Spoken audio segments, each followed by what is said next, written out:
Welcome to Fort Worth 148's podcast, where we meet to discuss Masonic topics and strive to build value in the Brotherhood. The opinions and statements of the participants do not represent any positions or stance of any Grand Lodge or Lodge and are solely the viewpoints of the participants.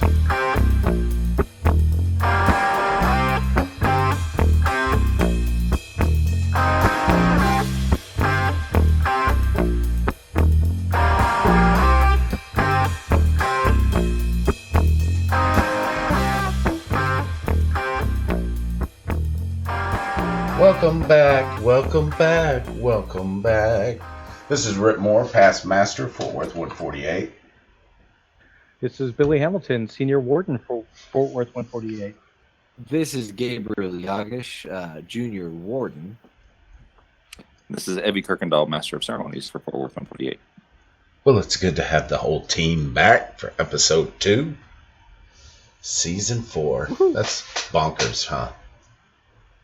So yeah, season 4. Mm-hmm. Can you imagine that we've been getting away with this for 4 years? Wow. Or that we're starting our 4th year of getting away with it? Yeah. Wonderful. Ain't been shut down yet. Still rolling. So, this week we're going to discuss Grand Lodge. What went on down at Grand Lodge. So, before How we many get of us actually remember it? And you know, it's not that we didn't partake a little bit, but everything happened so fast, it is a blur. It's hard to recall specific events, you know, because it just bam, bam, bam, bam, bam.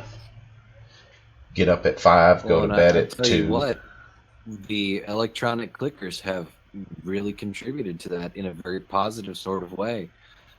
Now these votes are getting hammed out super fast, and it's wonderful. Oh yeah, we went through 14 or 15 resolutions in one day. Yeah, so we made it to number 14 on Friday. Yeah, I mean, where we came in Saturday and it was nothing.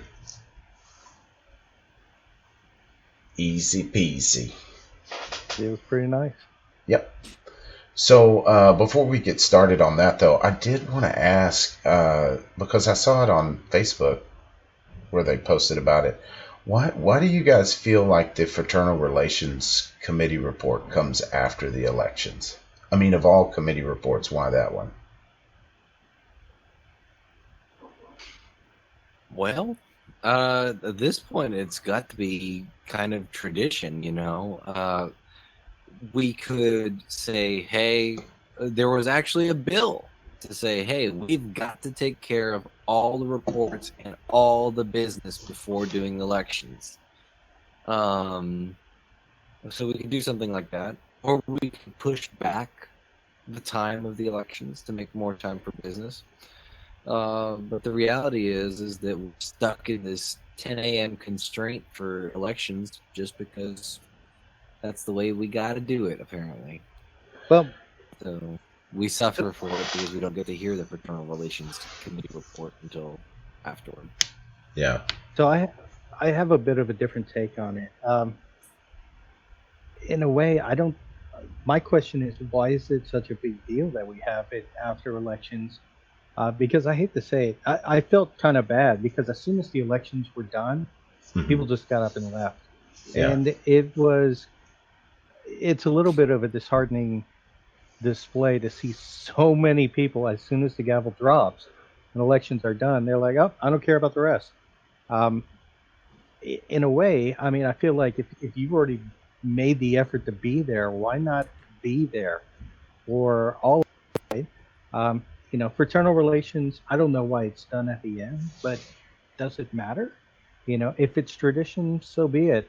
And if not, you know, I guess the question is, why aren't you hanging around to hear that part of it as well? It's true. I kind of go for it. Go ahead.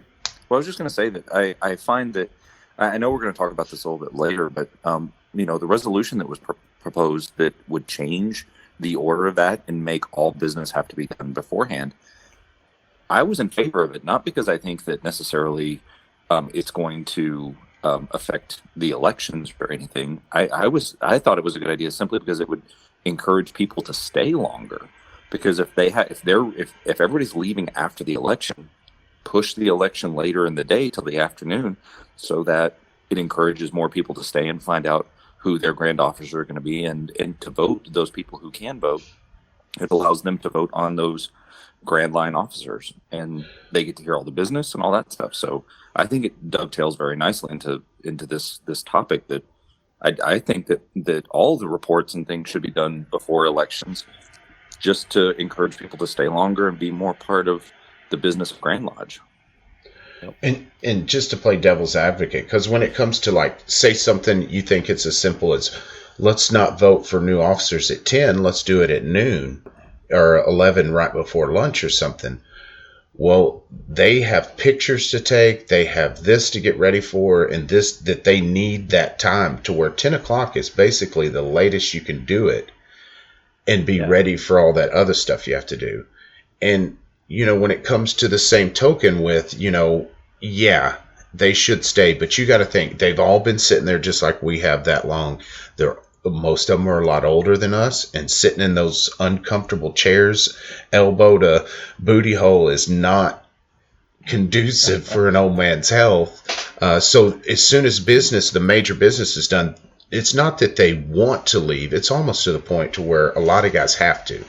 And granted, that's probably not everybody, but there's a lot of factors in there to where, you know, I was just reading about Netflix, to where people usually only watch about the first 15 minutes of the stand-ups that are coming out. So the comedians have caught on and started doing their main act right up front in their specials on Netflix. Because that's what the audience, you're not going to change the audience. That's what they do. Same factor here. I mean, because we hear committee reports from entities that aren't even governed by the Grand Lodge of Texas. I don't know if y'all catch that, but sometimes they say, I move that this committee report be spread upon the minutes of the Grand Lodge of Texas. So you have no way of changing or voting or telling them what to do. And if any, you know, those are the ones that maybe should come afterwards, because you're going to be able to read it anyway. But the fraternal relations, you're voting on stuff that's kind of important. And it also caused so much contention. Yeah. You know, because when something major does pass like that, then everybody's like, oh, you just waited till we left.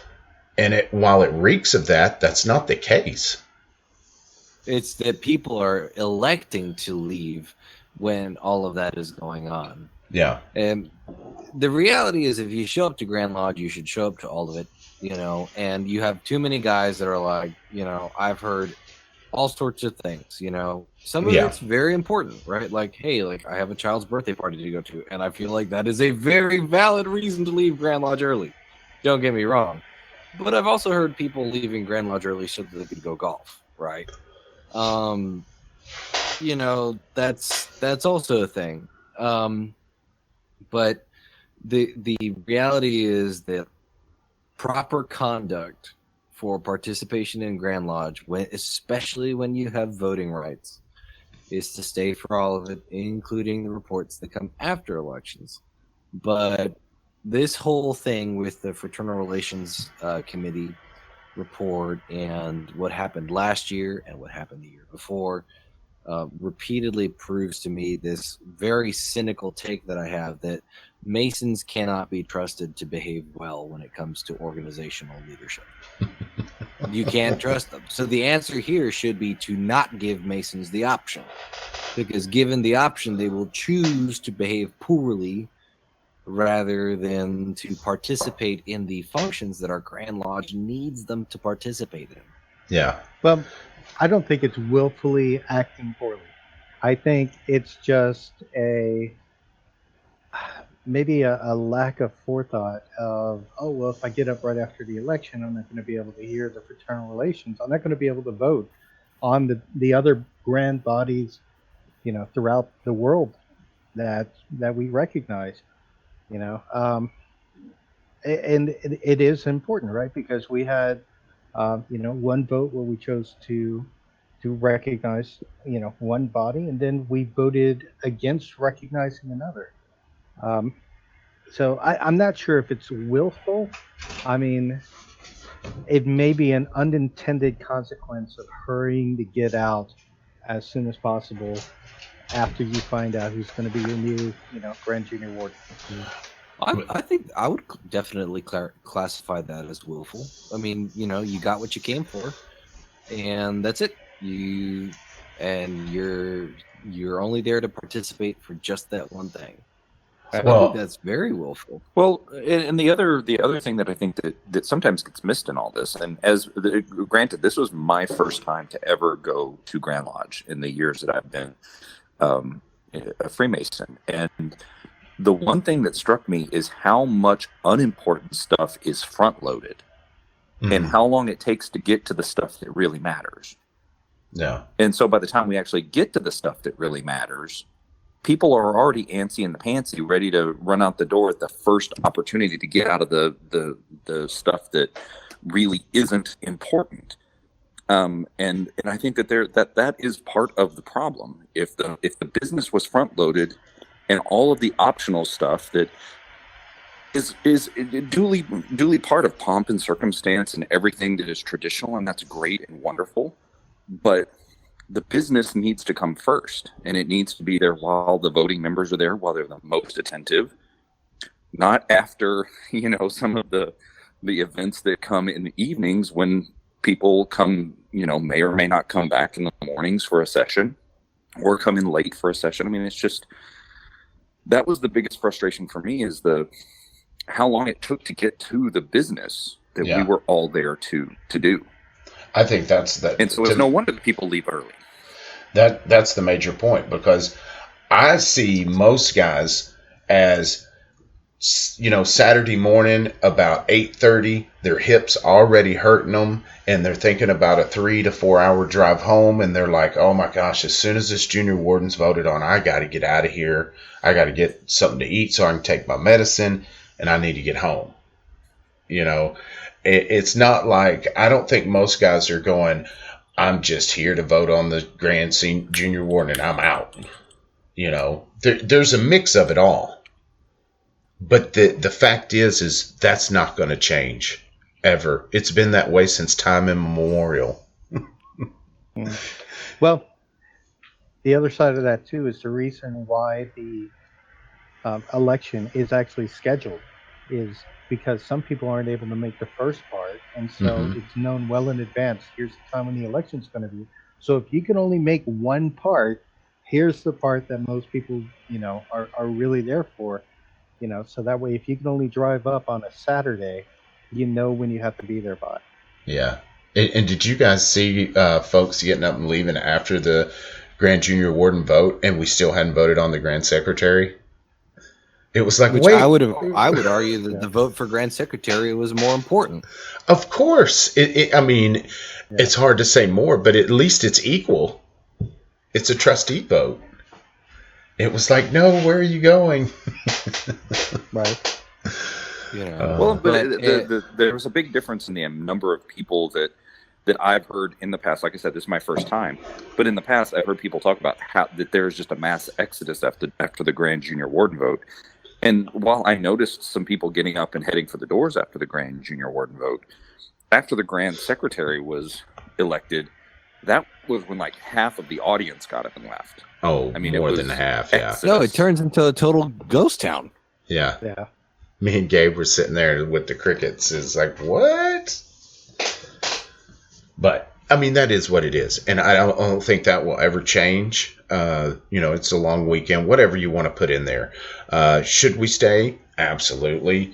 Until our business is done. Maybe not for installation. If you're, if you're going to pick a time to leave, maybe there. But that fraternal relations report is a big one. And seems like we could flip that around. It just seems so weird. That's the one report we wait on. I don't know. So the other question I had, what did you guys think about attendance? Do you have any estimation on attendees of Grand Lodge? Didn't they actually read out the credentials at one point? So you do read out the credentials, but that counts past masters. So you know there was like 1,700 voting past masters there. And then there were 500 lodges represented, 500 and change. So then you know you got 500 Worshipful Master, Wardener, Proxy. Some of those could be the same. 2 more people per lodge or something. Well, you got to think, I mean, how many non-voting members did we take? There's a lot of Master Masons that go. Probably close to that. Well, but in all fairness, too, how many of those past masters are now either the proxy vote or the sitting worshipful master with lodge vote? So exactly. There's like a lot of overlap there. Yeah. But I don't know the total amount that stadium holds. I've heard it's like 5,500 or something. I don't know, so don't quote me on that. But I think we had... It was almost full. Yeah, it's the most I've ever seen in the 12 years I'll be going, which isn't long, but that's the most I've ever seen. My dad was there when they voted the home and school, and he said there was no empty seat in the place. Oh, wow. Okay. But we were close there.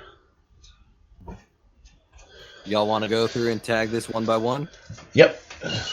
So, I guess before we get started, just real quick, did you guys have anything that you were more excited about this week? I mean, I know Grand Secretary tops it all. But as far as resolution-wise, was there anything that kind of flew your skirt up?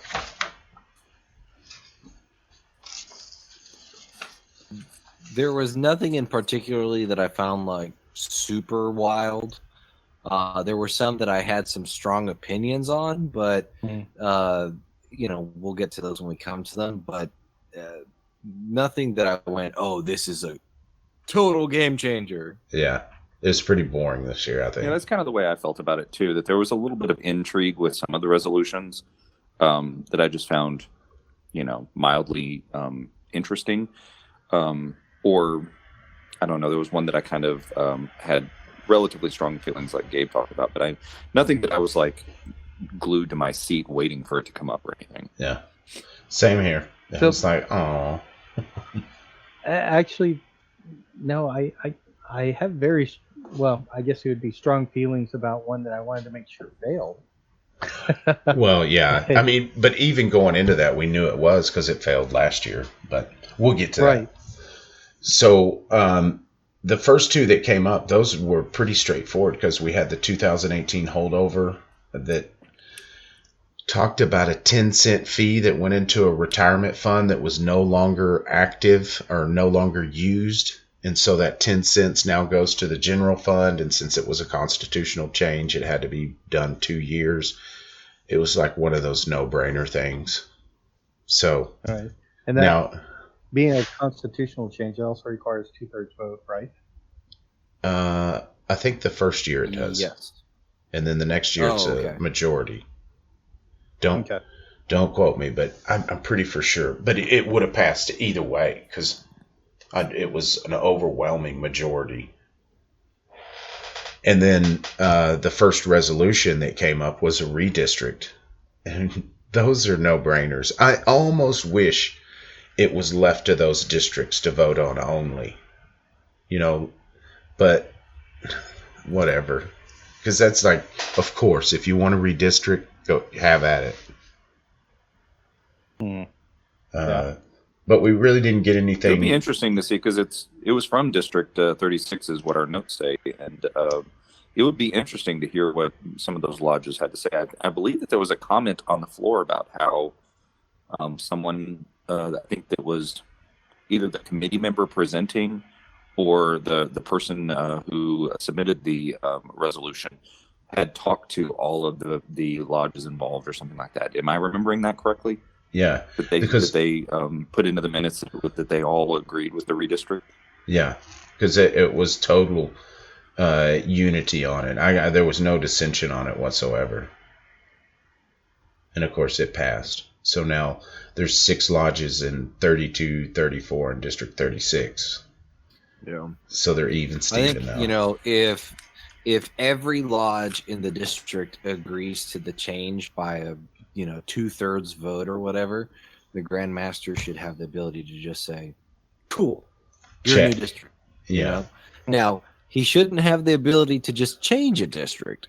If all of the lodges that would be affected consent, then he should have the ability to just say, "Ta-da!" Yeah. He should have the ability to bless it, not institute it. Yeah, he's just the guy that puts the stamp. Yeah. Right. So then we get to resolution number 2, which is, that was the first fun one. That was the right to protest a brother after his definite suspension is up. So not an NPD brother, but a brother who was suspended. This was a contentious one. Yeah. This one, it got a little bit heated. And it all came down to, because for me, I don't know that it's a bad idea to be able to reinvestigate a brother that went suspended or expelled that's getting reinstated. What if it's been 6 years? What's he done? Who's been in contact with him? But anyways, the deal killer on this one was that one protest equaled 3 blackballs. So it's like one voter equaled 3 votes. And I think that was its ultimate demise. So there was that. There was the undemocratic, because, we believe one man, one vote, right? Mm-hmm. This is kind of a given. Like, we take it for granted in America. One man, one vote. Yeah. So that was part of the problem. But also when the jurisprudence-oriented arguments that stated, hey, listen, like, if the guy gets sentenced to a 2-year suspension or a 6-month suspension, right, that is what the lodge decided, right? Mm-hmm.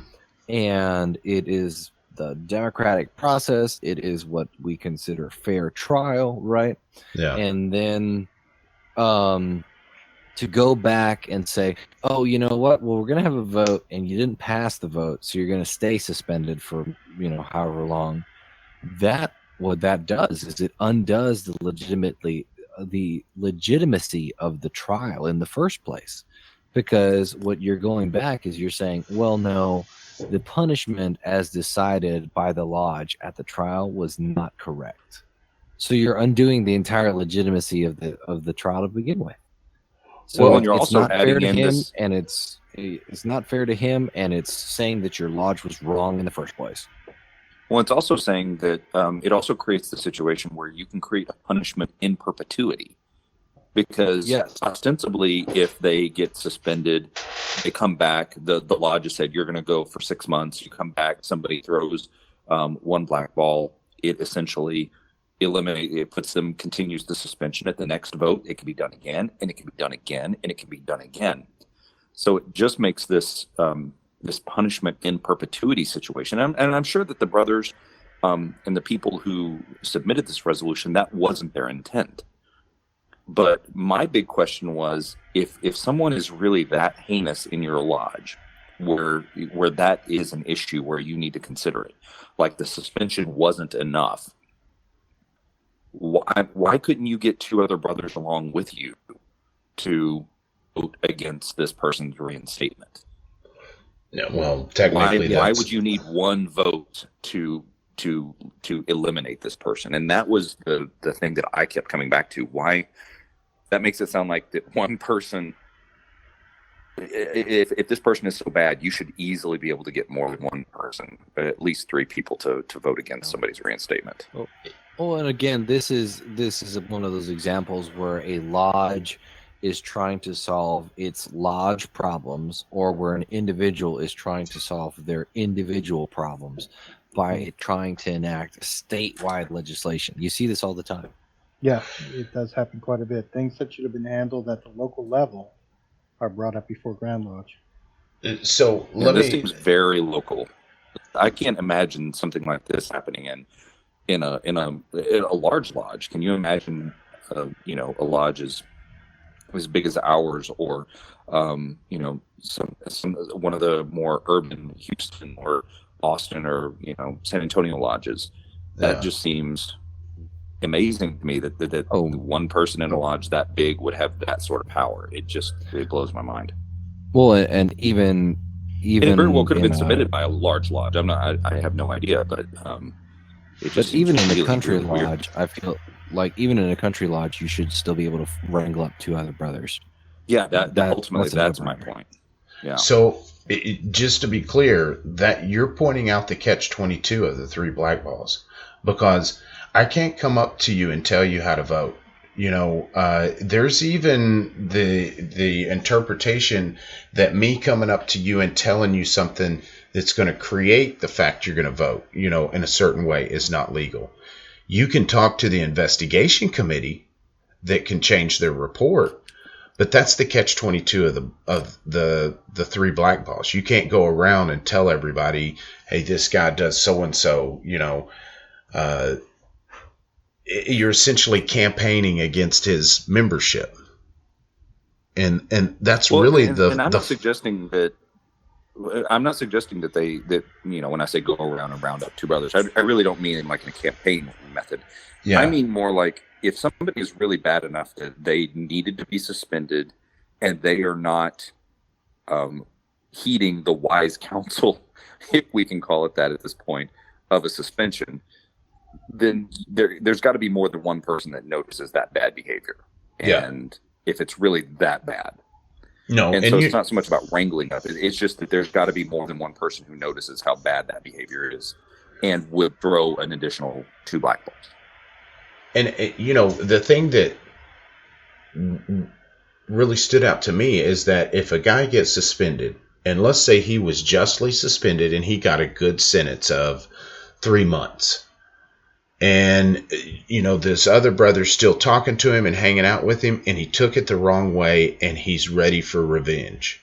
As soon as he gets back in lodge, he is going to just cause he keeps talking about all the disruption he's going to create. What can a lodge do? Would it not justify, if that's what he's professing he's going to do, that we might want to be able to investigate him and not let him back in? And I get it. That's an extreme scenario. Because, you guys are right, too, that it would probably be abused. Because somebody in lodge could still have a grudge. It's like, as soon as he petitions, I'm blackballing him. It's a danged if you do, danged if you don't. But that failed, so no worries. It stays the way it is. Mm-hmm. So number 3, resolution 3 passed, and that was another slam dunk. Tommy Chapman had the Honesty and Integrity program his year as Grand Master, and now it's an official Grand Lodge award. So pick you out a junior high school student and recognize them with the Honesty and Integrity. You just call up Grand Lodge and order it. I'm sure there'll be a price with it, but it won't be bad. And it's another thing that the lodge can do that, encourages kids. I love our ability. We have many ways of doing this, but to have an actual formal program where we can grab a kid and say, guys, among your peers, this kid is your role model. That's very empowering. Mm-hmm. No, that, to me, that was a no-brainer. I would hope a lodge would feel free to do something like this, even if it's not a Grand Lodge program, because anybody can make a certificate nowadays and come up with your own name for something and recognize anybody you want. It's just a great idea. So now that's official, and I'm sure it'll be part of Vanguard before long. Moving right along, resolution number 4, it failed. And that was the one we were talking about earlier, alluding to, that all reports except the jurisprudence report had to be done before elections. And I'm trying to think of a jurisprudence report. Is it that bad that we want it? It's like, why not have them all before elections? Yeah, that one's pretty important. Yeah. So, but it failed. And that was weird. I guess everybody likes that. The fraternal relations at the end. Then we got into number 5, which was about concerning endowed membership fees, increasing those fees, which was brought up last year. So it took 2/3 vote to bring it back to the floor, and it didn't get that 2/3 vote. So, which is that, just as a side note, this I have no strong feelings one way or another about this, but I know plenty of brothers that I've talked to who do have really strong opinions about endowment structures being really not beneficial for lodges. And I'm just surprised with the number of people who have expressed concern about the endowment structure and how inexpensive some lodges have it, and how it ends up being a financial strain on a lodge more so than a benefit to the lodge. I'm surprised that this didn't get re-looked at with the 2/3 vote. I was a little surprised by that, with the heat and the fire out there about endowments. The problem is so that we have a lot of lodges with a very strong independent streak who are like, don't tell me what to do. And I mean, I could kind of understand, when it comes to dues, I don't think I believe that a lot of lodges need to restructure how they do dues and endowments, and they need to make sure that it's done in a way that will be a positive asset and allow for growth in the lodge's finances. And a lot of them don't. They fall short of that. But at the same time, I think making it a mandatory Grand Lodge dictate that you must do this, I think that's where a lot of people kind of rebel against it. Yeah. They're like, don't tell me what to do with my money. I'll figure it out on my own. Well, and while I totally see your point in that, and I can understand that, the problem is the incentive. Yeah. This is operated at the Grand Lodge level. The Grand Lodge sends out the monies from the endowment fund, and so they should have a voice in it, and it should be effective all across. But the other thing that I find really interesting about that independence argument is that lodges have an incentive in their, every member who's voting on that in the lodge has an incentive to keep it as low as possible. Because if the endowment is low, then that means that they have to pay less to get an endowment, which means that they then are looking at it like, well, if I'm an endowed member, I don't have to pay dues anymore. Yeah. So the financial incentive is there to keep it as low as possible. And so by having a voting body like the Grand Lodge of Texas say, we need to increase it so that these struggling lodges who are heavy with endowed members and are barely making enough money to pay the bills, if that in some cases, we need to increase the endowment so that we don't have this financial problem going forward. Yeah, so while I appreciate independence, in this case, I think that the overriding interest is in the financial stability of all the lodges that have these heavily endowed. And everybody, I don't think any lodge isn't seeing endowments as somewhat of a problem. Yeah, and everybody knows that it's a problem. Like, this is something that you can talk about, right? Where, like, I genuinely believe that if you explain to people how an endowment works, like, let's say you walk into a lodge where legitimately nobody understands what an endowment is or how it works, which that doesn't exist, but whatever. You give them the 60-second explanation of how endowments work. Everybody in the room is going to agree, oh, wow, that's a really bad deal for the lodge. It's a great deal for the individual, but it's a really bad deal for the lodge. And yet somehow, for some reason, everybody wants to fight it anyway.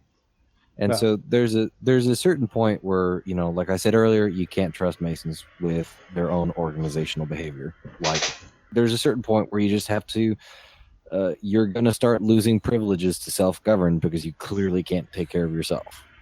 Yeah, that's if they vote those in. And we see it all the time in any kind of election, right? People, even if it's like on vote or something like that, people will vote against their own self-interest because freedom. And that's what it boils down to. Yeah, and there is a big there's a big void of information as well, because the how that program pays out and all that is clear as mud. To where I think if there was a real program put forth, a multi-year program to educate folks on what's best for your lodge, they would raise that. A good portion of lodge would raise it. But well, and I wonder, just as a kind of as a, I don't know, a trivial thing. I mean that in the sense that it's trivia. That I wonder how many lodges who have maybe had to close their doors, who have been financially strapped, or who've had to consolidate and merge. I wonder how many of them have been financially strapped because of endowments, because they don't have enough dues paying members because of the endowment structure. Because I think that information came out, because I suspect that that's a relatively large number of lodges in the state who've suffered those problems. I think if people saw that, and how many lodges are being literally driven out of existence because of a really, really bad endowment structure, it would make lodges really rethink the endowment program in general. Yeah. You want to hear the worst endowment structure I've ever heard of? Oh, go for it. So this was not in Texas. I'm trying to remember what state this was in, and I'm blanking on what state it was. But they have like a officer leadership training equivalent that this lodge is brought up at that state's OLT as an example of what never to do. And so the lodge's policy was, if you are an officer, you are exempt from dues. Okay. When you serve as master and you successfully complete your term as master, the lodge buys you an endowment. The progressive line starts at junior steward and ends at master. So what was happening would be that they took the degree fees from guys, and they would put them through degrees and raise them and put the guys in as junior steward. And so you would have guys that were permanently endowed members of the lodge who had never paid even 1 year of dues ever, because they paid their degree fees, they became master masons, and they went straight into the progressive line, were exempted from dues, and then when they left the progressive line, were bought an endowment by the lodge. This lodge went brutally broke, and they are now in this state's officer leadership training are brought up as an example of what not to do. And their Grand Lodge actually passed a law that would prevent that same scenario from ever occurring again. So you got to be smart. You want horrifying structures? There's one. That just proves the point that people at the lodge level are going to look and see what is the best way for me in terms of my financial best interest, not what's in the lodge's best interest. Mm-hmm. Oh, absolutely. And so it is incumbent upon the Grand Lodge to first make sure that this program of endowment is transparent. And right now, I mean, Rit, I've heard conversations that you've had with people about endowments, Grand Lodge representatives that don't understand the program, and they can't explain it, and can't explain how the monies are dispersed and what percentages are dispersed. And it's just such a mess that I would expect that, and everybody knows it's a mess. That's the other thing about it. Everybody knows it's a mess, but nobody's willing to vote at Grand Lodge when things like this pop up that can reform the system for the better. Suddenly, it doesn't even make it to the floor to vote. So, anywho. Well, and you know what? I'm thinking about it, and we ourselves actually have kind of fallen victim to this recently. Oh, absolutely. Yeah, when we changed our dues, but we didn't change our endowments, we ended up with everybody and their dog was endowed. We had very few dues paying members, and so we had a shortfall because we had a couple of years where we didn't raise as many new masters as we thought we did, And so we had to pull money from our interest, from our investments. So we ourselves have actually fallen into the same trap. Hmm. Well, it's a sticky trap to get out of for sure. There's no doubt about it, because we've had low dues and endowment fees for so long. That's a tough sticker to pull.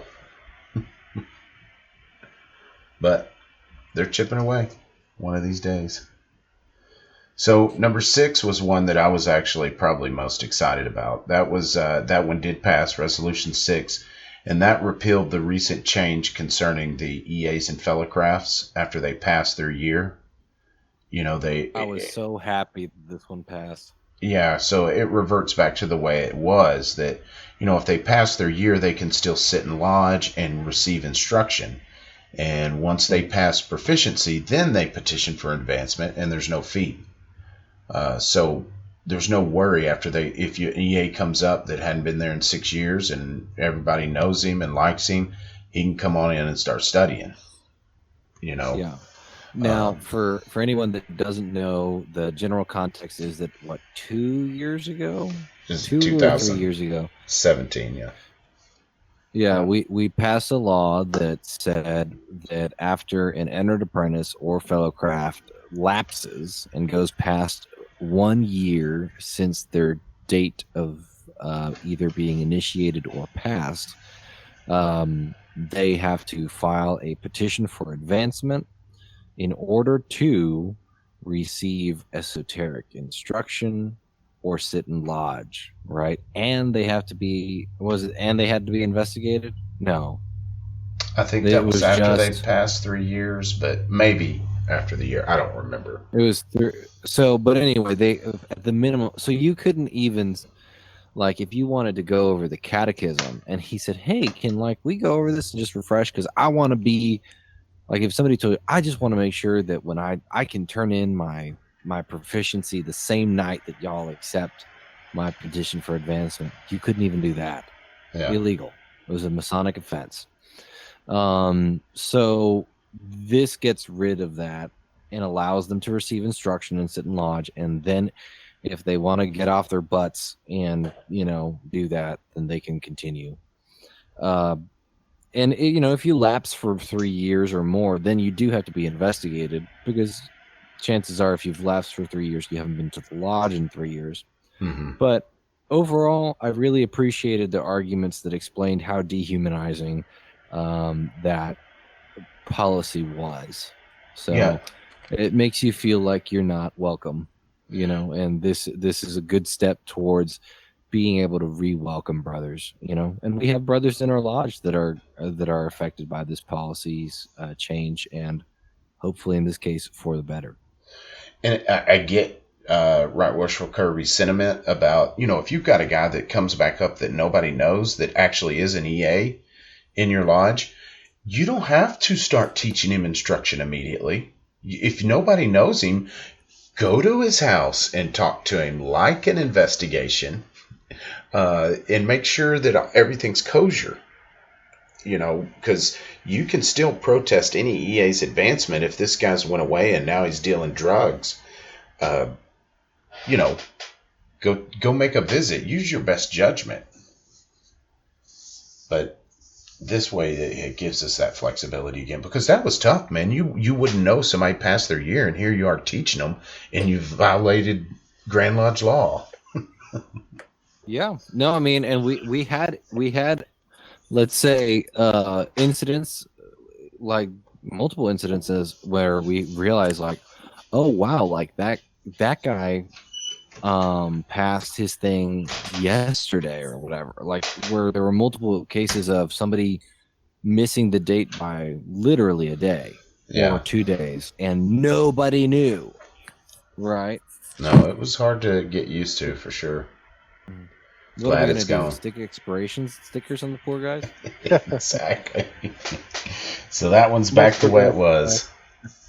So Resolution 7, that one failed. That would have required a vote of the Grand Lodge, Grand West, before any new proposed realignment of Masonic districts. So like a statewide redistricting. which came up here. I think that was started Jerry Kirby's year. And this resolution would have prevented any proposals coming to the floor without a vote. So it was kind of weird. And I get it. That was the best they could come up with to stave off because, nobody wants to be redistricted unless they want to be redistricted. And when that went around a few years ago, it created so much chaos. But So, looking through the Constitution, even old proceedings, I thought it was the Grand Master's prerogative to divide the state into districts and to select district deputy Grand Masters as he saw fit. I thought that was part of the duties of the Grand Master. I'm So- not super up to snuff, but I think he does have the right to redistrict. Right. So in a way, it seems almost like this is saying, well, hey, I want to kind of step on the duties and responsibilities of the Grand Master because I may not be happy with the outcome. Yeah. Well, it goes back to what you said earlier. Don't try to control me. Because I don't, I'll tell you when I want to be redistrict kind of thing. Right. And I get that Ultimately, because it's just selfishness. well, in a sense, but it's like 64A. You really get to know the lodges. You kind of coagulate. And there are other districts out there that do that. They all participate together, and then they get shuffled up. Not that that's going to change a lot, you know what I mean? But still, it's a loss of control. Right. But if the case is made, the proper case is made, then whatever. But that one failed. So you could be realigned. Be ready. Number 8, that one was withdrawn. And that was the one concerning the Masonic Order of the Pilgrim Preceptors. I have no idea what that is. Gabe? It's a body that exists in England. It's not a particularly old one. I think it was started in the 60s or 70s. But the requirement for the Masonic Order of the Pilgrim Preceptors to be eligible for it, you must be a past master of a Blue Lodge, and you must be a past high priest of a Royal Arch chapter. I think it's got like 2 degrees, something like that. It exists in England primarily and elsewhere in the United States. They were just trying to introduce it into Texas. And I was surprised it got withdrawn, but I'm not surprised it was withdrawn. The proposer was running for Grand Secretary, and that's right. you never want to propose anything the same year that you're running for something. Yeah, that's a good point. I didn't even think about that. It was the same guy. So I'll bet that comes back in future years. Number 9, that one failed. That was proposed to allow lodges to install officers in an entered apprentice or fellowcraft Mason's Lodge. So this one didn't really make sense to me because installations can be open ceremonies anyway. Yeah. Yeah, we did not need this. No, it was weird. And, somebody made a good point. The argument could be made that if you're installed in an entered apprentice lodge, then maybe you're only authorized to open up entered apprentice Mason's lodges in the future. But that's a stretch. But either way, it was not necessary. It's a stretch, but you could make a case for it. You could, right? Yeah. Because it depends on your Grand Lodge, right? Like, I was reading this morning, actually. This morning, I was reading about. It was an online discussion between Masons from different states, and it was about, hey, why is it so common in the states to open on the master's degree for stated meetings, so on and so forth, right? And somebody was explaining that their Grand Lodge's constitution explicitly states that entered apprentice, here in Texas we say, hey, you're a Mason, but you're not a member of this lodge to entered apprentices and fellow craft Masons, right? The person whose comment I was reading, they explained that under their grand jurisdiction, entered apprentice Masons are members of their entered apprentice lodge, and fellow craft Masons are members of their fellow craft Masons lodge. And those two lodges operate under the auspices of a Master Masons lodge, holds the charter to all three. Yeah. So that's not the way it works in Texas. But depending on your jurisdiction and how your jurisdiction legally handles the business being conducted on different degrees, it very may well be that you find a case where suddenly something is true for your entered apprentices, but not true for your Master Masons. Yeah. And one of the main points that I think really helped kill it is something that a lot of people don't know is that you can't go to refreshment in an entered apprentice or fellow craft Masons lodge. You can only do that in a Master's lodge. So if you open in an EA, only EAs, fellow craft, and Masters come in. You can't have your wife and kids come in because there's no going to refreshment. So it was a no-brainer. Open a Masters, go to refreshment. But that one was failed. That was an interesting one because it actually had discussion. Most of these are just like proposed and voted. So number 10 was another good one. That was, it did fail. But it would have allowed the worshipful master to recite the EA prayer from the floor with his right hand on the head of the candidate. I'm super bummed that failed. Yeah, you and me both. And just to give context, the EA prayer we're talking about in the degree, not the beginning. Right. Everybody will know the part there. But yeah, that would have been cool. So, for context, without giving anything away about the ritual of the degree itself, there is a lot of value to the Bible passage that the entered apprentice degree is opened on, which describes the anointing of Aaron as the high priest of Israel. And one of the things that they do is they poured a bunch of sacred oil on the crown of his head until it ran down his beard and to the skirts of his garments, right? Mm-hmm. And that was part of anointing somebody a high priest, right? Like, for example, if you are the high priest of a Royal Arch chapter in Texas, you are eligible to join the Order of High Priesthood.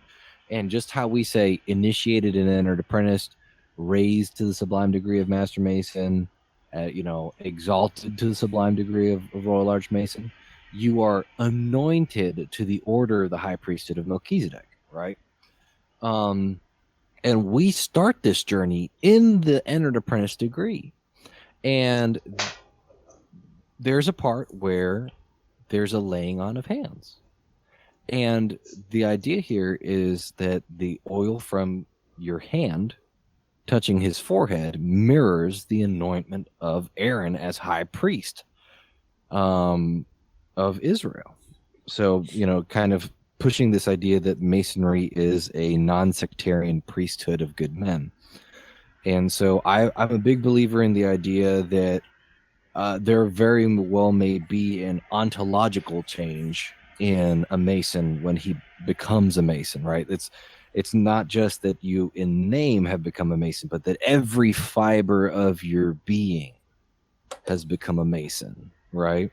Mm-hmm. And that's what a lot of liturgical churches believe when it comes to ordination of the clergy, right? That this person, like their entire existence, is now different than it was before. And maybe they can't explain how, but they are different. And being able to recite that prayer while laying on hands just reinforces that so much more and brings the power to, that moment in a way that is very different. Ritualistically, not a whole lot changes, but the emotions and power and immersion of the degree are greatly enhanced by that. So So I could go either way with this, right? And so, I understand what you're saying. Well, I personally think that that transformation actually occurs in the master's degree. I think I mean, because it even says it right in the catechism. Really, the EA is more like a confirmation, right? Of oh, you're this type of person, and so we're confirming that you have the same values that we do. I don't think that's necessarily the transformative moment. Uh, Mhm. that, like I said, that comes later in the master's degree. Um, Yes. but for this, I see the reasoning behind it, and I personally prefer actually doing the prayer from the east because all the other prayers are also done from the east, and it kind of makes sense that the voice from the east would be, I mean, you're giving the light from the Bible, Hmm. so I kind of like that. You're still doing the anointing in that part, so the anointing still happens. Um, Mhm. but if someone told me, oh, you got to do this from the floor now, I'd be like, oh, cool. I'm okay with Yeah. that too. Well, I think that that's also the important thing to remember about this particular resolution is that it wasn't saying that you had to do one or the other. Right. It It's was just saying that you had the option if your Mhm. lodge prefers it. Instead of it being dictated by the Mhm. Committee on Work that it be done from the east, it would give lodges the opportunity, or the master of the lodge who's conferring, the opportunity to do it whichever way they choose. And Right. it be completely okay with the Committee on Work. And that's why, regardless of whether you believe, like what Gabe was saying, or you prefer to take your view of it in the continuity of the rituals are just as important perhaps as the anointing portion. I think Right. that it should be given, the lodges should be given that option. I mean, if we're gonna if we're gonna make the freedom argument, having more freedom to choose what is best for the context of your lodge is to me a no-brainer. It doesn't change continuity across the state Mhm. where the prayer is given, as long as it's either As long here as it's or given. here. As long as Right. it's Yeah. given, and the Committee on Work says it's either done here or here at the lodge's discretion. And if they really wanted to get picky, they could say, you know what, if you're in a graded degree, it needs to be done from position X. Right. But in any other case, you get a choice. Well, And Right. so Well, I want. Oh, I was gonna say I wanted to tag in here and say, to kind of go with the idea of confirmation, right? In confirmation as well as in ordination, one of the things that happens is that the laying on of hands is always accompanied by a prayer, right? Like you don't lay on hands and then not pray, right? Laying on of hands and prayer go hand in hand. And as it stands, the physical act, for in our case, the physical action is not accompanied by prayer. It is just a physical action with um, words spoken, but not prayer for the person receiving the laying on of hands. So both in confirmation and ordination, you would see laying on of hands and prayer go hand in hand. And minor side note, while I think the analog to confirmation is also perfectly valid, I would say that I do agree that ontological changes occur in the master's degree, but that the entered apprentice, fellowcraft, and master mason's degree more closely mirror the changes that occur for the ordination of a deacon, a priest, and a bishop. But that's a different discussion that will take a long time to explain. Well, there's also the idea here that in any sort of like you were saying, like ordination, for instance, the whole idea of laying on of hands and in ordinations, and ordaining priests, pastors, bishops, whatever. It's all about an apostolic line of succession, whereby if you happen to believe in the Christian faith, that the original apostles laid on of hands, and that any church can trace their apostolic line of succession from the most recent ordained pastor at, let's say, an Episcopal church.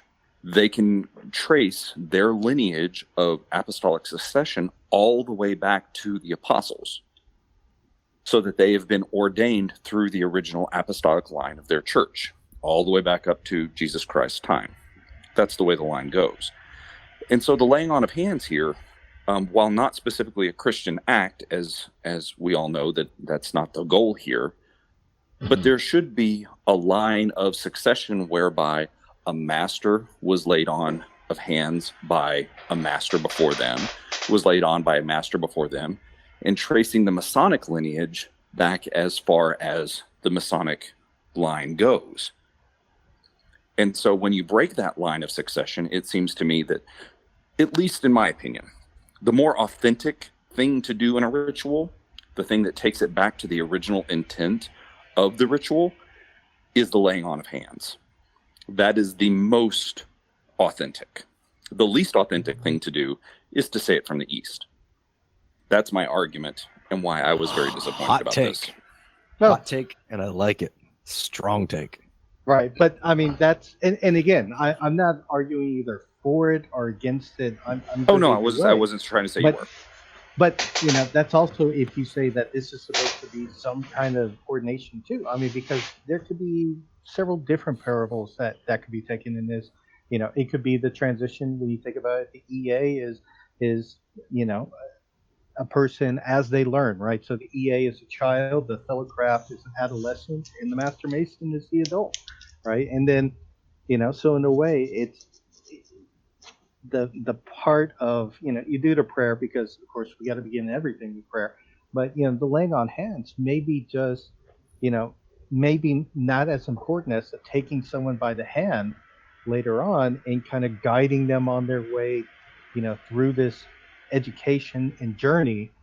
It could be taken either way, right? I guess it's what you personally choose to believe is happening at this moment, as to which way I guess resonates best with you. Yeah. I'm the first person to admit that a lot of these arguments are coming from a Christological or a Judaism standpoint, because obviously Judeo-Christian is the term you're looking for. Yes, that's the word I was groping for. It's coming from a Judeo-Christian philosophy here, the esoterics at least. But, I mean, that's what the ritual is designed to mirror too, so there is that argument. Right. On a personal note, though, I love the thought that this is actually an anointing. So I'm 100% there with you. I'm just kind of arguing counterpoint. Yeah. Well, somebody obviously agreed with you because it got voted down. So you do a good devil's advocate. It's compelling. It is compelling. Yeah. It furthers to me. It furthers Masonry's reputation as an initiatic lineage, where you'll talk to people and be like, yeah, I'm in possession of lineage X, Y, and Z through this person, right? So you look at a lot of esoteric initiatic orders, and they have charts that document so and so was given this transmission by so and so, was given this transmission by so and so, and that maybe brings it's a very much more esoteric framework for Masonry, and not just esoteric ritual, but I don't want to say occultic because that has connotations. But yeah. Anyway, well, if we mean occultic to mean hidden, and that's in what the word actually means as opposed to what it's come to mean, then I could absolutely agree with you there. But yes, that's kind of what I mean more. So the rumor I heard, and this is totally a rumor, there's no way I believe it, but I loved it. It was so cool. Is that we originally did it that way. You'd lay hands and pray on the guy. And then it changed because people started reading it and they needed the light in the east to see what they were reading. And that was actually said, that was actually stated on stage by one of the authors of that bill. I would love read that by that resolution. So I would love to see the site for it, but it's hard to believe, but it's still fun. Citation or no, that's part of our official Grand Lodge proceedings. As far as I'm aware, that's the official record now. So what did we learn from Resolution 10? You don't say the C word. Shame. That And is the way we done it and ever, except to for the time we did. yeah, and to the author's credit, he didn't come out and say it. It was the committee report that said, he came right out and said, this committee doesn't think that the work needs to change, and it was like, oh no. Well, and that's the funny thing is, like, the moment that they said that, I was just like, all I saw was a bunch of old guys sitting in a room saying, "This is the way we did it in my day," and I was just immediately off put by it. I was repeatedly disappointed, and I truly mean disappointed, not just in the way the vote went, but I was disappointed in the brethren that argued for uniformity. Because uniformity is not something that makes us special. I'm not saying that we all have to be unique and special and everything like that, but when you are forcing uniformity for the sake of uniformity so that everybody comes out the same, that is a death sentence to any organization. Well, and it's absolutely. just disappointing. And I challenge those people. You go to a Master Mason's degree in 10 different lodges. You're going to see it 10 different ways. You're going to see it 12 different ways. And let's be honest. Anything that they're not legally required to do, and sometimes even then, it's going to be different, right? People will have different.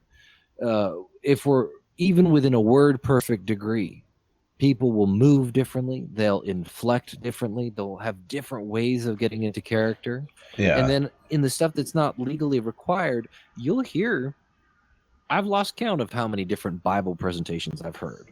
They're all very different. People write ring presentations, right? We have no official ring presentation, but there are lodges that do ring presentations. I did an informal ring presentation once, that kind of thing. So there's a lot of differences that happen, whether it's inflection or stage setup or whatever, you can find. There is really only uniformity in what we're legally required to do. And even then, that's not guaranteed. The other thing that really irked me too, and it was, I say irked, but I really mean disappointed in the same context that you mentioned, is the people who got up and argued that that it was, when would the master gavel? How would they gavel the lodge down? And right, because everybody has to be standing up for prayer. That's not right? an argument. That's not, figure it out. Walk back over like 10 steps, depending on how big your lodge is, and you go, you gavel. That's literally it's not where rocket science. Yeah, it's literally where you go after that prayer. After the prayer, so they would have to stand up another 15 seconds. Depending on in smaller lodges. How dare we do that? Yeah. Yeah. So one thing that I will say is that according to Article 127, you got to promulgate the ritual as endorsed by the Grand Lodge of Texas. Now, to promulgate means to teach or spread, right? Now, I'm not endorsing spreading ritual that is not endorsed by the Committee on Work on Grand Lodge of Texas. I want to be very clear that I am not violating Masonic law right now. But I will say that if you are commonly using a deviation from standardized ritual, as long as you are not teaching that as ritual, right, that you're not telling people this is how it's done, you're not in violation of Article 127. But also, I am not a lawyer. Yeah, I think there's more to that. So anyway, just throwing that idea out there. Yeah. Well, as a little bit of a side note too, I think it's important to also recognize that this resolution was by no means a blowout. I was taking notes about the votes, and this one went down 1,274 to 1,700. Yeah. So in terms of all the votes that were taken, this was by far the closest. Yeah, it was. It was the one where there was actually like a lot of dissent. There was probably about, by the sounds of it, just like maybe a quarter of the people were kind of on the fence about it. So Yep, and you got a lot of freedom in our degrees already. That one little thing wouldn't hurt, but it failed. Yep. So number 11, that one passed, and that was to allow, since our Title V changed to where trials go back to the lodge, if a just trial, I can't think of the word I'm looking for, impartial trial can't be achieved, the Grand Master can move it. So he can either move it to Waco or to a lodge within 100 miles of that lodge. So it just kind of gives them the freedom to make sure that, nobody's getting a unfair shake. So that was an easy peasy one, I think. Hopefully that's one that's not abused and everything goes back to Grand Lodge now. Yeah. No, I think it's very needed in some cases. Obviously you're going to run into, even if it's for non-malicious reasons, right? Like, you're going to run into situations where dang near everybody involved in a situation should morally and ethically recuse themselves from being part of a trial. And it may not be because they're trying to put an unfair trial on somebody. Or it may not be because they have ulterior motives. It may just be that they're close enough to the situation, or they're involved in such a way that, hey, really, I can't be involved in this. And that's perfectly fair to say, right? So we're not saying that everything should have to go to Grand Lodge, but if you're in a lodge and you encounter this, just know that you have the resource to move it to another lodge where you can have impartial parties helping you out. I think this is a wonderful tool. Well, it also, in the context, was just to help out lodges like out in West Texas, where 100 miles apart from one community to another that might have a Masonic lodge is not uncommon. Yeah. I mean, in the bigger cities, if you can't find an impartial group of guys to conduct the tribunal, then, there's a dozen lodges in the town or within driving to like 10, 15, 20, 30 minutes. Down in West Texas, I mean, you're talking, hundreds of miles between towns, especially if you go out as far west as El Paso and some of those lodges out in that direction. Yep. So this is really, I think, designed to help them out as well. No doubt. Yeah. So that sucker passed. Number 12, it passed as well, and that was to amend to allow the Odd Fellows to essentially rent lodge rooms. Because it has, in order to use a Masonic lodge room, it has to be an approved body. So, Rainbow Girls or, whatever, you pick your example. The Odd Fellows are now one of those. So if you've got a local chapter, you might have a chance to make a little money. Yeah, and help out a fellow group of men that need a place to meet. Yeah, well, or in this case, men and women, because the odd fellows are not bigender. What do you call it? Yeah, they're co-ed. Integrated co-ed. Yeah. They are a mixed gender obedience, shall we say? Yeah. I thought this was kind of a no-brainer, especially because we have a law in Grand Lodge law that specifically allows. There's a group that's called like the North American Conference of Fraternities or something like that. But basically, like, if you've ever been in a Greek frat, like all the Greek frats are like members of this giant North American conference. And so Grand Lodge of Texas has this policy that says, hey, listen, under certain conditions and everybody agrees, then you can let a frat from the North American Conference or whatever meet in a lodge room, right? Now there's stipulations that you have to meet, but they can. And so I think this is great because if we're allowing fraternal Greek bodies to meet in lodge rooms, then I don't see a reason why we shouldn't be letting the Odd Fellows move in and meet. I think it'd be great to see this expanded to other fraternal bodies, like Rotary or Lions or Elks or whatever.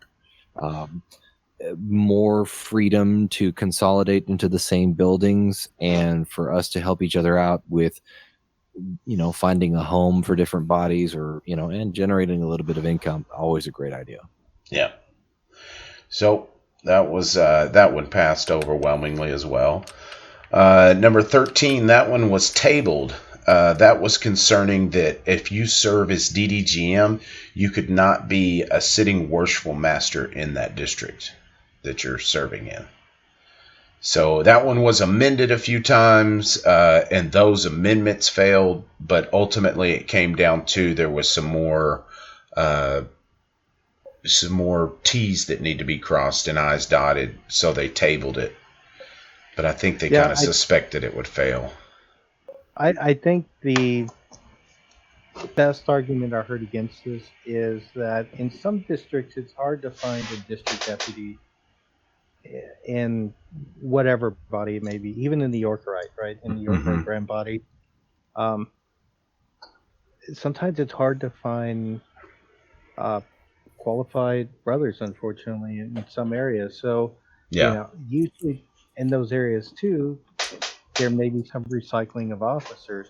So if you say, hey, you can't be a sitting worshipful master, now you have dropped the availability of qualified brothers in the area to the point where, it's already taken a hard task of finding a district deputy for an area. Yeah. And making it even harder. No, it would hurt lodges. The interesting thing about this, and Britt and I talked about this up in the stands while this was going on, because it seems like that the purpose of this resolution was to eliminate conflict of interest from a DDGM and the lodge that they were serving in, right? Yeah. So it seems to me that the better amendment, and perhaps to whomever is listening out there who was petitioning this, because I think that conflicts of interest wherever possible should be eliminated. If a DDGM has to go in and audit or investigate a lodge, it's really not a good idea to have them investigating or auditing a lodge of which that they are in leadership of. That's just, there's no way that they can be impartial and do the job of the Grand Master that they are sworn to do. Yeah. Right. So the better amendment would be, the better resolution would be, in my view, to say that a DDGM is not allowed to audit or investigate a lodge of which he is in leadership of, so that the Grand Master just has to assign a different DDGM to go in and do the audit or investigation of the lodge in that situation. It's a pain in the backside to have to do, but it eliminates the conflict of interest without having to limit the Grand Master's reservoir of worthy brothers to choose from. Yeah, right. Well, and that's exactly what guys like there's a position called District Deputy at Large. Yeah. Right. And that's specifically what these guys are for. Not specifically this, but in the case where a district deputy cannot perform his functions, whether, family issues or health issues or whatever, or because he has to recuse himself, that's what the DDs at large are for. And yeah, if you're a lodge trustee, you need to recuse yourself. That's in my opinion. Yeah. Yeah. And I think that that's the resolution that needs to be written, not something that limits who the Grand Master can tap to do these jobs. Yeah. Well, we'll see how she turns out next year if they bring it back to the floor. So, tabled for now. Number 14, that one failed. That would add additional questions on the petition concerning employment and references. It was, I'm not exactly for sure what I was asking for, but I think it was basically just more contact information. It was making sure that the forms agreed that the petition had the same information that the investigation committee report had. Gotcha. And yeah, that one failed. Then, that one seemed like it should pass, but in the end, if a lodge feels strongly about that, which they should, get it. There, you can add a supplement to your petition and get their Facebook profile. Yeah, I think it's pretty clear how we feel about that at 148. The more info, the better. Well, and I think that the problem that petition or that resolutions like this bring up, and I think that you and I talked about it at Grand Lodge, is that it creates the impression that you can only ask questions that are on the petition, that are on the investigation report. Yeah. That I think that the investigation report is not meant to be an exhaustive list of questions that you should get that makes somebody qualified. That it's just the jumping off point. Yeah. Right. I mean, and that's why it includes a space for notes, and I always have something written down there. Yeah. An interesting thing about this resolution is how close it came to passing. Yeah. Because it was 1,015 to 1,560 that voted against it. There are a lot of people out there that think that this was a good idea. I don't happen to be one of them for the reasons I just outlined, but I'm surprised at how close it was because I thought this would be a no-brainer, like slam dunk rejection. Yeah, I mean, it is what it is, but I hope the guys that voted for it are out there doing it. I mean, our questionnaire before they even get a petition is up to like 68 questions, so you can have additional questions. And a DNA test. Yeah, it's coming close now. So number 15, that one was withdrawn. That would require all suspended or expelled Masons to petition through the Grand Secretary for reinstatement. And as it is now, it essentially has to be anointed by the Grand Secretary anyways. But the process is he petitions his lodge to be reinstated, and then they go through that process to reinstate him and then send it down to Grand Lodge. And they're like, check. Okay, everything's good. He's back in. So I looked at this as like almost a counterpoint to the second resolution because it was weird. Yeah, it was. It's certainly what. I mean, I'm not a big fan of putting more power in Grand Lodge's hands. We know the story of why this guy was suspended, and if he's served his time, then he's back in, or whatever that case may be. Right. We're going to know how to handle it better than Grand Lodge. We should, anyway. Absolutely. Right. So, number 16, that one was withdrawn, and it's the same as Grandmaster's recommendation number 1. So we'll go over that here in a second. But last but not least of the resolutions was number 17 that everybody was so looking forward to, and it didn't even make it to the floor.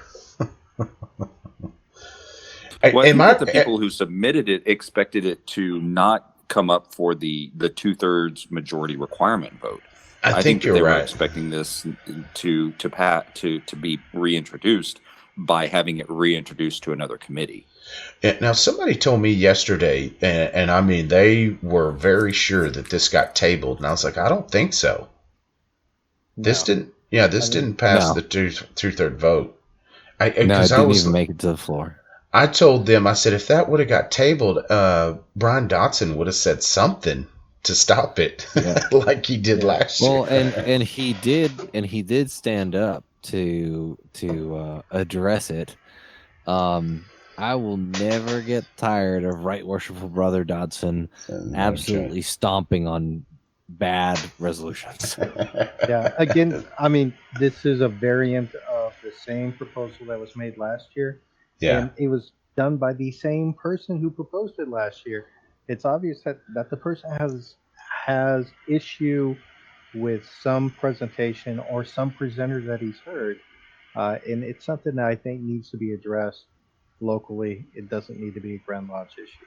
Yeah. Y'all ask me next time we're at Lodge, I'll tell you the story. So that was the one. It was now, this resolution was the trustees would have to approve all presentations at Lodge, right? Last year's a good luck. Yeah. So and I think there was a caveat in here though, only if there was a protest. That if there was a protest during an educational presentation, the presenter would have to stop, and then it would have to go to the trustees and approve before he can come back and actually finish the presentation. Can you imagine? Oh, that's awesome. Just imagine. Well, and to all right, devil's advocate here. And so I can understand. You're where wrong. I've said. Well, it's true. I'm just saying the devil's advocate here, though, that there are a lot of presentations that people put together who've never put together any sort of academically sourced presentation. Right. That they just get this harebrained idea, and they throw a presentation together, and it's not sourced. It has no real like academic merit. It has no real educational merit. It's just one guy's harebrained idea about where something came from or where a word comes from. Oh, this word sounds like that. And it's poorly sourced or not sourced at all. And they're getting up there and saying it in front of a group of people who will likely believe it because they're not going to go out and check, sources or anything like that. So I can understand why someone would want to make sure that a presentation that is going to be for the educational benefit of a lodge is well sourced, that it is academically robust, and that it's something that we can look at and say this was actually educational and not making people more stupid. Yeah. The other side of that coin is, though, that there are better ways to do that than through a Grand Lodge law. Exactly. And so I see the point, but I just think that it's the wrong venue to address this issue. Yeah. So you're saying that we should do more research than that goes into creating the latest dank meme on the internet? Watch it. Yeah, I think that's the hot take. I think that's the takeaway from this. If you're going to do a presentation, you should actually, I don't know, do some research and make sure what you're saying is correct. Right. Now, and the alternative to this too, right, is if you believe someone is totally off their nut, you have the right to vote with your feet and leave. I mean, I think that's really what it comes down to. Is, again, it should have been handled locally. Yeah. It need to be Grand Lodge. No, I mean, we're charged as a Master Mason to correct the irregularities of our less informed brethren, and that's a perfect example of correcting irregularities. So do your charge. And it kind of makes me wonder, it really makes me wonder about the context of this, because as you guys mentioned, this guy clearly is pretty fired up about this. Second year in a row that he's introduced essentially the same resolution. It kind of makes me wonder the context of what, because this didn't happen in a vacuum. He didn't just get this harebrained idea to,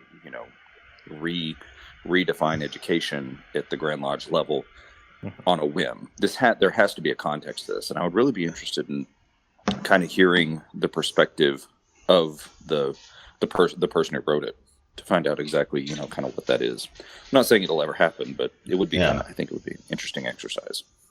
Would be, but we'll never see it because that won't ever pass. So that was the last resolution. Grandmaster's recommendation number 1 passed as amended.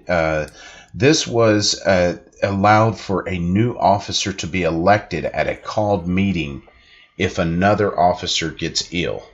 So you've elected officers in what would be your June stated meeting, and in that little time period in between June that you've elected them and the end of July, the last date you can do installation, you can now open a called meeting and re-elect another officer if one becomes ill or moves. Now, this does have to be anointed by the Grand Master himself, but if there's a case for it, he now has the ability to grant you that dispensation. So you don't have to have a pro tem officer all year. You gotta act quick. But it happens. Yeah, it does, obviously. But you got to be on the ball. Because that's a small amount of time to pick a new junior, senior, whatever it may be, in that period of time. Secretary, especially secretary. Yeah. But you have that right now, so that will go. They're going to do the work for the whole year. They might as well get the credit on their Masonic record. So, speaking of short periods of time, that segues beautifully into the next resolution. Yes, it does. That was awesome. So Grandmasters 2 passed as amended as well, which allows for the majority of members present to vote for consolidation.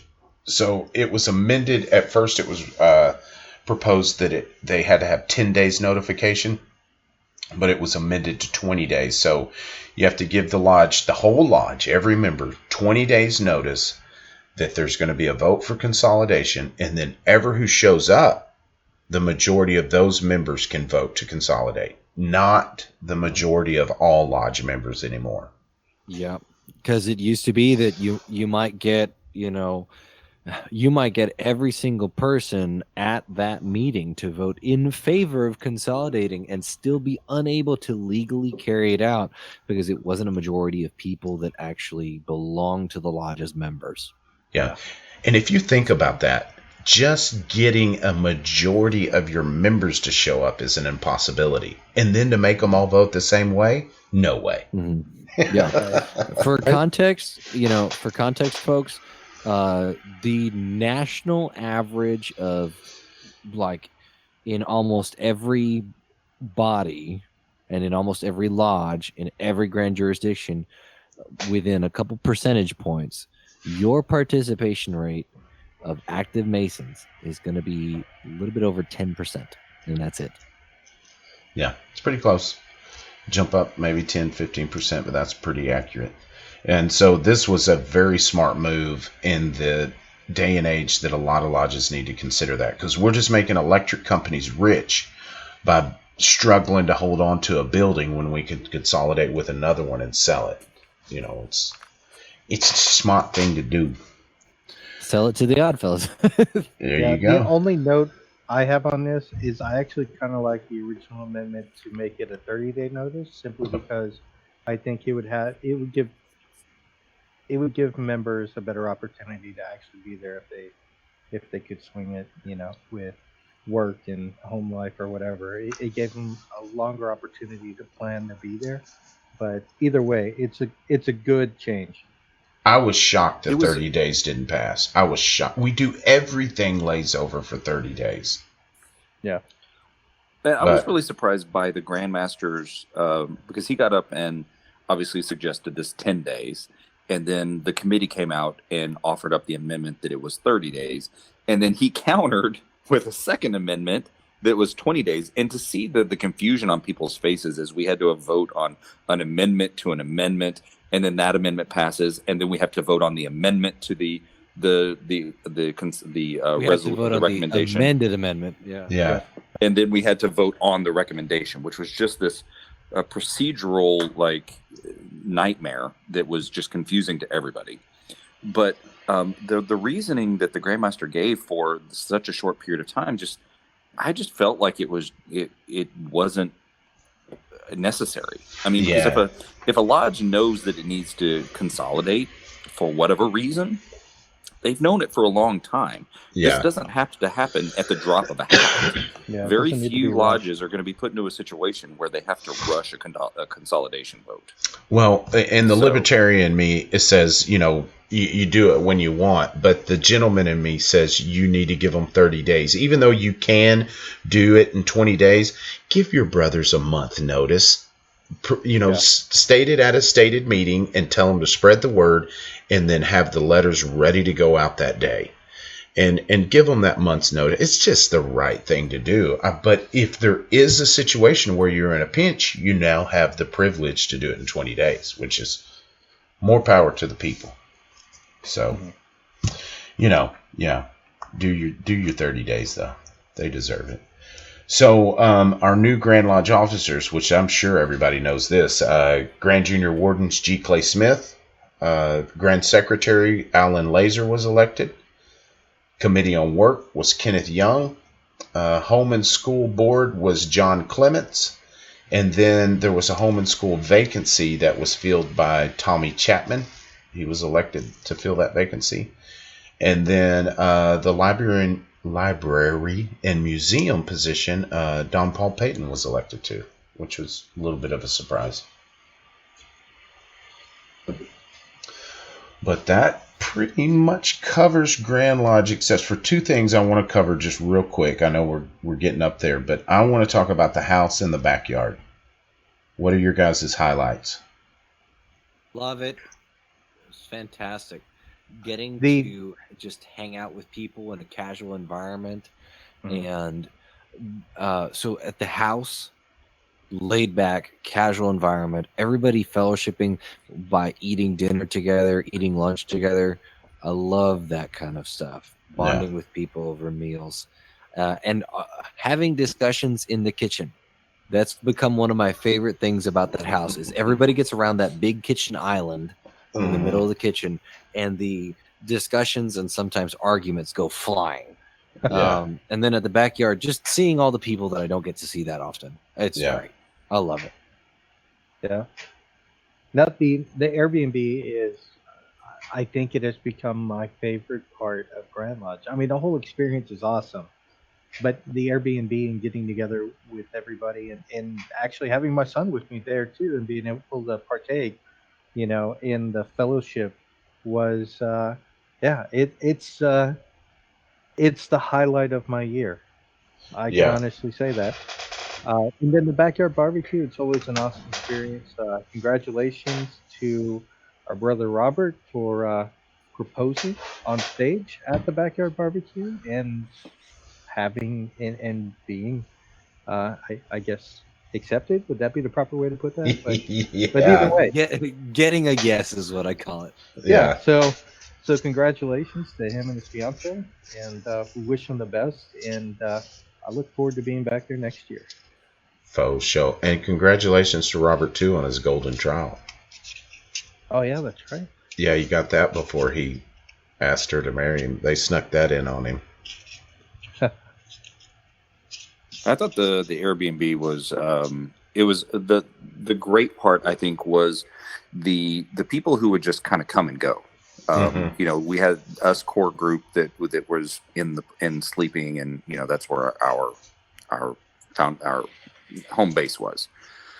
But then to have people just kind of wandering in, just people from Grand Lodge kind of wandering over and saying, hey, having a good time, shaking some hands, partaking in the discussion, having an adult beverage, that sort of thing. It was a lot of fun to get to know a lot of people in a really laid back environment that just made getting to and from Grand Lodge just that much easier for us that were staying there. So it was amazing. No, I think a good idea for us next year would be to watch National Treasures or something. So that movie was legitimately on loop. There was not really any point in time where I walked into the dining room and that movie was not playing. I saw at one point where Rit was actually fighting with the remote control trying to get it to play National Treasure again. Yeah, that was a good one though. But yeah, I think we ended up having 14 guys that stayed there. Two of them were one of them was from El Paso, and one of them was from Granbury, and the rest of us were from 148. And I mean, we had a blast. My side hurt Saturday morning so bad from laughing so hard. It was a good time. I would highly recommend. And that Cards Against Humanity game was off the chain. I just have to say. It was epic, It was epic. No. And the best part was that was actually there at the house. They left it there for us. They knew.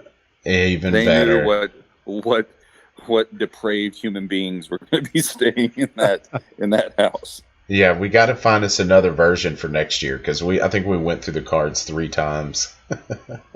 So they sell expansion packs. Yeah. So I didn't want to mention this, but I was thinking as I was there. I have every single expansion for Cards Against Humanity. They were actually given to me by the guys who created it at Gen Con a couple of years ago.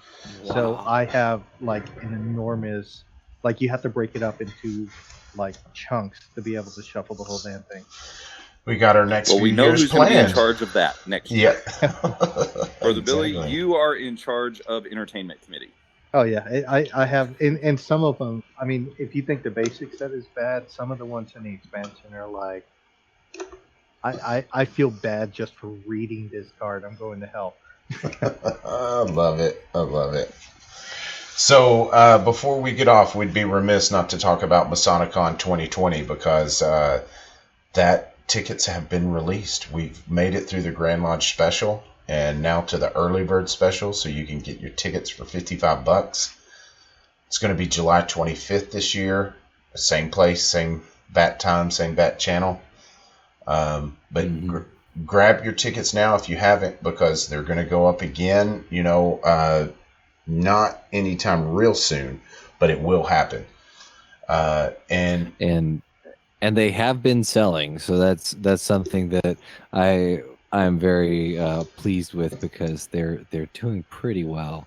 Yeah. So far. So and don't forget about the festive board too, because we have a finite amount of tickets for those. Yeah. Yes, and that's already flying out. I'm trying to pull up the festive board menu. I don't know where I put it. Hold on 1 second, Rit. You're gonna have to edit this out. No, I was gonna say we are stepping it up a little bit this year too. Exactly. Right? Nice this year. It's really nice. So last year we did the festive board at Joe T. Garcia's, and it was an absolute blast. Very fun. But we got a lot of brethren that asked, hey, normally like festive boards are a little bit more upscale.